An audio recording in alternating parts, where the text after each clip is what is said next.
नमस्कार। क्या दौसा लोकसभा सीट से इस बार बीजेपी के कन्हैया लाल चुनाव हार रहे हैं?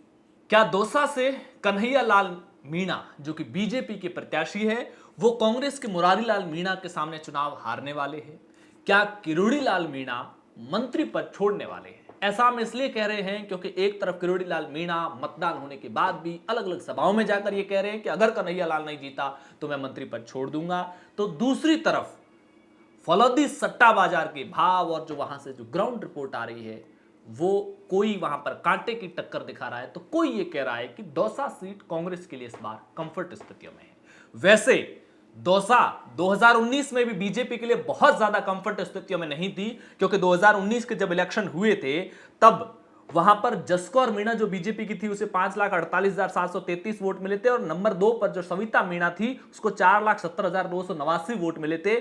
सिर्फ 78,444 वोटों का अंतर रहा था। और लोकसभा चुनाव के लिहाज से जहां एक लोकसभा के अंदर 20-22 लाख वोटर होते हैं उसमें 70-78 हजार की मार्जिन जो होती है वो बहुत कम मानी जाती है। और वो भी पुलवामा अटैक और उसके बाद जो एयर स्ट्राइक हुई और उसके बाद में देश में जो राष्ट्रवाद की लहर थी उस राष्ट्रवाद की लहर के बावजूद इतने कम मार्जिन से चुनाव जीतना, और शायद ये एक फैक्टर हो सकता है कि जसकौर मीणा के इस बार टिकट कटा भी है।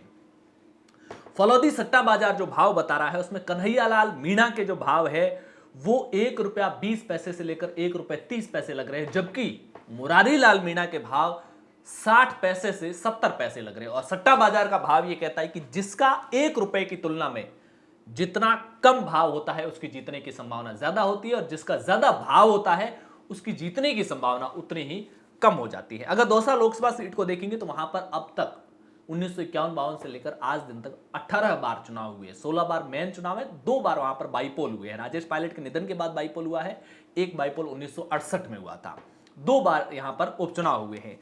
इन 18 बार के चुनावों के अंदर यहां पर 11 बार यहां पर कांग्रेस जीती है, 3 बार सिर्फ यहां पर बीजेपी जीती। बीजेपी पहली बार यहां पर 1989 में जीती थी, और वो भी तब जब 1984 के अंदर यहां पर राजेश पायलट चुनाव जीते और 1989 में उनको वापस भरतपुर भेज दिया गया था, क्योंकि शुरुआत भी राजेश पायलट ने 1980 में भरतपुर से ही की थी। जब राजेश पायलट भरतपुर गए तो पीछे यहां पर जिस प्रत्याशी को बीजेपी ने उतारा था वो यहां से चुनाव जीत गए थे।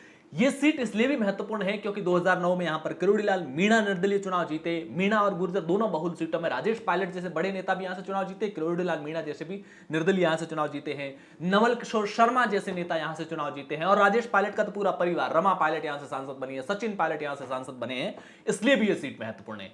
तो 18 बार चुनाव में से 11 बार यहां पर कांग्रेस जीती, 3 बार बीजेपी, 1989, फिर 2014 और फिर 2019। अब अगर इस बार जीतती है तो बीजेपी के लिए चौथा टर्म होगा। 2 बार यहां पर स्वतंत्र पार्टी चुनाव जीती है, 1962 और 1967 के अंदर। भारतीय लोकदल 1 बार यहां से चुनाव जीता है, आपातकाल के बाद वाले जो चुनाव थे 1977, और 1 बार यहां से निर्दलीय, जो कि मैंने बताया किरोड़ी लाल मीणा 2009 में यहां पर निर्दलीय सांसद बने हैं।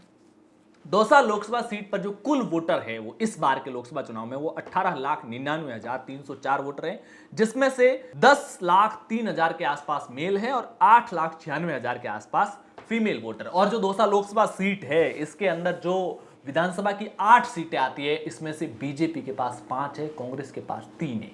विधानसभा सीटों की लिहाज अगर देखेंगे इस लोकसभा क्षेत्र में आने वाली, तो बीजेपी ऐसा लग रहा था कि कंफर्ट स्थितियों में है, लेकिन चुनावों के अंदर जो स्थितियां दिखी इसके पीछे कई तरह के फैक्टर बताए जा रहे हैं। एक फैक्टर यह भी बताया जा रहा है कि इस बार पूर्वी राजस्थान में जब विधानसभा के चुनाव हुए तो किरोड़ी लाल मीणा को बहुत हद तक फ्री हैंड दिया गया, टिकट वितरण से लेकर के टिकट के लिए कैंडिडेट सिलेक्शन, तमाम चीजों के अंदर, और उसका पार्टी को फायदा हुआ। मीणा वोटर बड़ी तादाद में बीजेपी की तरफ आया, और जो सचिन पायलट वर्सेज अशोक गहलोत फैक्टर था तो गुर्जर वोटर के अंदर भी अच्छी खासी बीजेपी ने सेंधमारी की। तो मीणा और गुर्जर दोनों वोटों का ठीक ठाक तादाद मिलने की वजह से बीजेपी ने इस बार वापसी की, जबकि 2018 में बीजेपी का सत्ता से बाहर होने के पीछे सबसे बड़ी वजह थी पूर्वी राजस्थान, जहां से बीजेपी को बहुत कम सीटें मिली थी।